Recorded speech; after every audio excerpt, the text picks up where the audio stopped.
As I was preparing to give my speech tonight, I thought it's about hacking, so I should dress as a hacker. But I'm not really a hacker, as I'm not really good at computers and stuff. Damir and other people are much better, but I hope I look kind of like a hacker today, hopefully. So my theme is life hacks for pathways. Because I was on the traditional path, but as I was the mentorship director the last couple of years, I decided that I would enter into pathways to kind of learn about it so we could help mentor the new people joining the club. How does it work? So I kind of took a break from the traditional program and until Gauhar and Alia encouraged me to kind of work towards my DTM. And that's a story for another day. But I want to share with you some things I've learned and our people in our club have learned as we've started entering into doing this Pathways program. As some people have said, one of the first things as you enter into it, initially the website wasn't super user-friendly. So I don't consider myself stupid, but sometimes I felt a little stupid when we were going through the trying to learn things and how they work and how to find things. So I'm going to share with you some tips that I learned, that I picked up along the way. So I'm going to share my screen with you now so you can see something.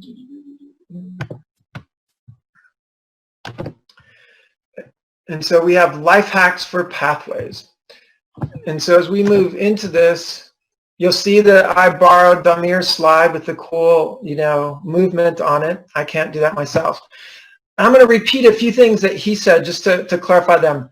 Whenever you give or start a pathway, the first 3 projects at level 1 are the same whatever pathway you choose. I was shocked when I first learned this. I'm like, no, that can't be right. If you're starting your pathway a second time, there must be some information to do it. So I started a second pathway even before I completely finished my first pathway to find out how this worked. And guess what I found out? No, you must give an icebreaker again. You have to do the second project of evaluation and feedback again, and you have to do research and presenting again. And I'm like, what is up with this? Why did they make you do this? So I got into my hacking mode and I searched, and there's a district officer somewhere that gave me a great perspective about it. What she shared is that, in life we want do-overs, and repeating things isn't bad. Like we said, repetition's the mother of learning. And so actually as we give our speeches, and I've been in Toastmasters for a long time now, I've given my icebreaker many times. And each time I do it from a different angle. I do it in a different approach. In fact, one time I always told people, the people I was mentoring, if you give an icebreaker, you should make it show how your life parallels a movie. Nobody ever did that. So when I had a chance to give my icebreaker again in Pathways, guess what? I showed how things in my life paralleled the movie of Braveheart, one of my favorite movies. And if I can talk about Braveheart, I'm always happy because it's such a good movie. And so likewise, the other key thing when we have to repeat projects I want to talk about, when you look at the description of these projects, it'll say personalize it and make it your own. And so the idea is to, and especially as we look about in some of the upper level projects, there's a lot of direction what you should to talk about. You're supposed to talk about networking. You're supposed to talk about vision. You're supposed to talk about leadership. But with this evaluation and feedback project and the researching and presenting, you can choose any topic you want.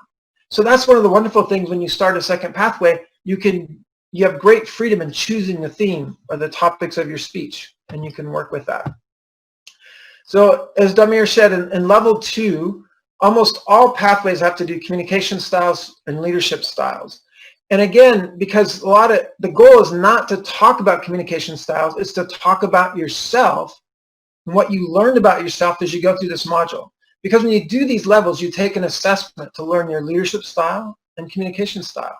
But you're not supposed to talk about the 4 different types. You're supposed to talk about what kind of leader you are, what kind of leaders that you've had experience, and how your style of communication and others coincide, because then each speech will be unique to you.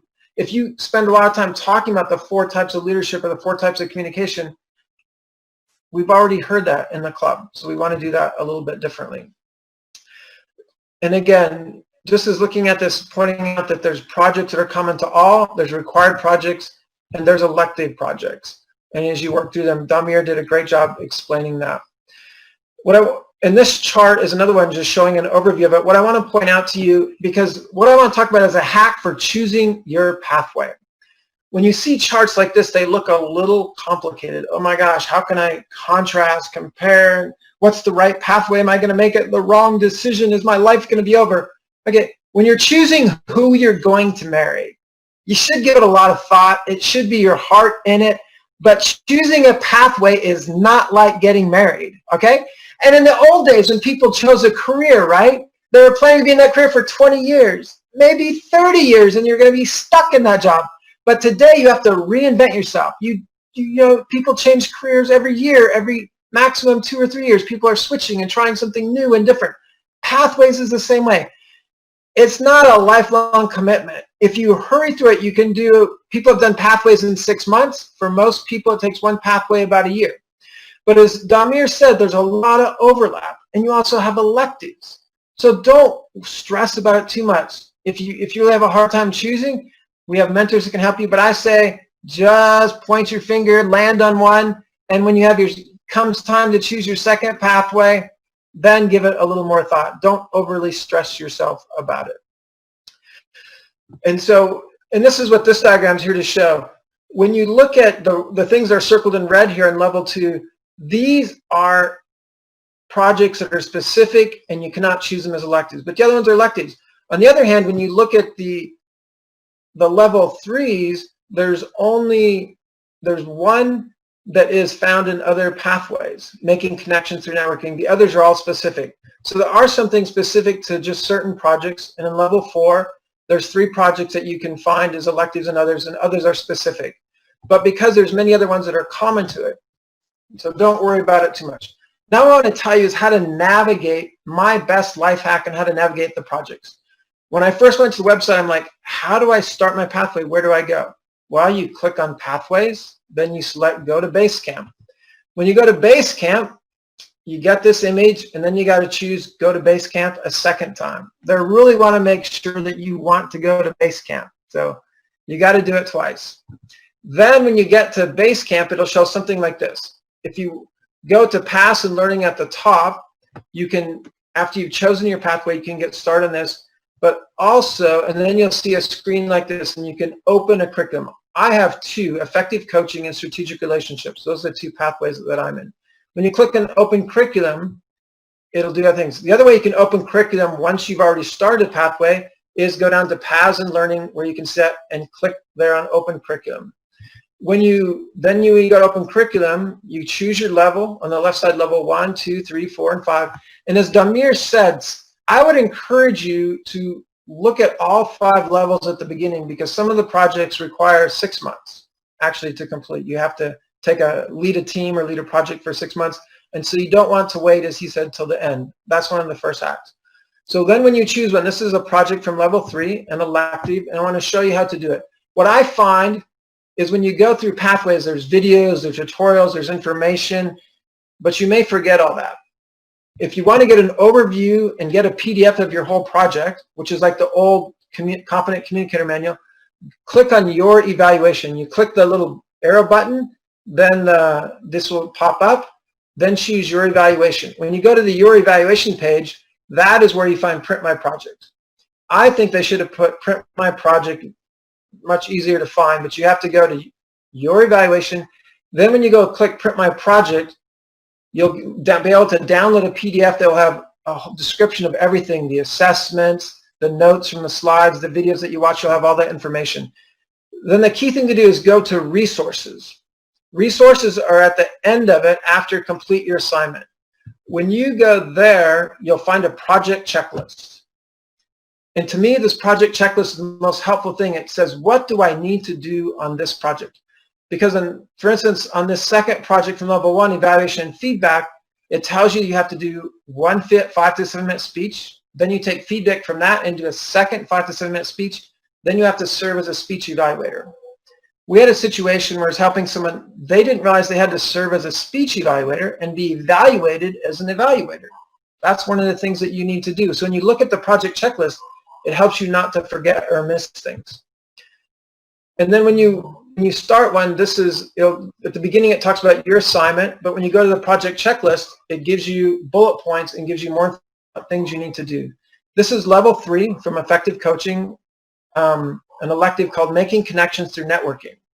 And so when I first did this, I had to actually do it later, because when I started it, I'm like, oh, I actually have to attend a networking event before I can give my speech.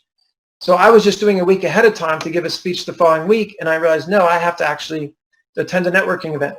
Not only do I have to attend a networking event, but there's a prepared network resource. There's questions you have to ask about it. Then you go to the event and you have goals, and then you give your speech about how that networking experience worked. And if you attend a non-Toastmasters event, you have to approach the Vice President of Education, who is Demir, and do a project completion form that he needs to do. So for instance, this is a more detailed thing of the checklist. You choose a networking event to attend. You have to go through and identify your skills and abilities, prepare your elevator pitch, rehearse your pitch. Then you have to set a specific goal for the networking event. Make 5 new contacts. You attend it and you talk about after. So there's a process that you have to do with some of these projects. And they give you a chart here how to fill it out. And some of the questions are like, what skills or knowledge can I offer to these people? How will I measure success? So you're thinking about, what are the goals I'm hoping to do? How many contacts, or am I trying to do something else here? And then when you get the evaluation form of this, it tells the evaluator that you should have, it said, notes for the evaluator. This person should have attended a networking event. And again, this is integrity. You should really do that and not just say, oh, I'm going to kind of make it up. I went to something a year ago. The idea is that if you choose this project, after you start it, that's when you attend a networking event. You don't go back and say, oh, I was someplace for this. With this speech too, when I did this one, I noticed that only on a few speeches it says you can go to the VP of Education to request extra time for your speech. Instead of 5 to 7 minutes, you can actually have 8 to 10 minutes. That's not allowed on all speeches, but some speeches, they give you that ability. One of our other members did a project for level 5 called Lead in Any Situation. And this is, if you look at it, this is what it says in the overview. For at least 6 months, take on a leadership role in Toastmasters or another organization. So if you finish level 4 and you start level 5, say, oh, I've got to be in this position for 6 months to do this project. This is a required project. You can't opt out of it. It's not elective. And it's required for dynamic leadership and team collaboration. So that's why it's good to start this earlier. So you take part in some type of project or team thing, and then people fill out 360s on you. And several people are supposed to fill out a 360 on how you worked, what you did, how you accomplished things. So it's not just getting one person to do an evaluation, but it's a group of people you worked with, maybe the leadership of Toastmasters, other people who know what you did. And again, when it comes time to evaluate this, it says, note to the evaluator, this member should have spent a minimum of 6 months in a leadership role in an organization. And so it can be a task force, it can be a team thing that you do, because part of this is developing leadership, not just giving speeches, as Damir pointed out. So it's really good to look at things ahead of time. The other thing I want to say, does anyone have a desk that looks like this? My desk does not look like that. My desk looks a little bit more like this. So when it came time sometimes for me to have the VP of Education check me off that I did all my speeches, Baha would say to me, where's your evaluation forms, Tom? And I would go looking for them, and in stacks of paper, I'm like, where is it? It's here somewhere. And it would take me a long time to find them. That's why I encourage you, another life hack is, when you're in your base camp, there's a section there called My Documents. When you click on My Documents, it gives you each level where you can upload your evaluation forms. After they're electronically filled out or scanned, you can upload them so you don't lose them and spend lots of time looking for them. And then the VP of Education has access to this. They can see them. So don't be like me. I'm learning. I'm trying to get better at this, but I'm still in process. I've not arrived. It's something I'm working on.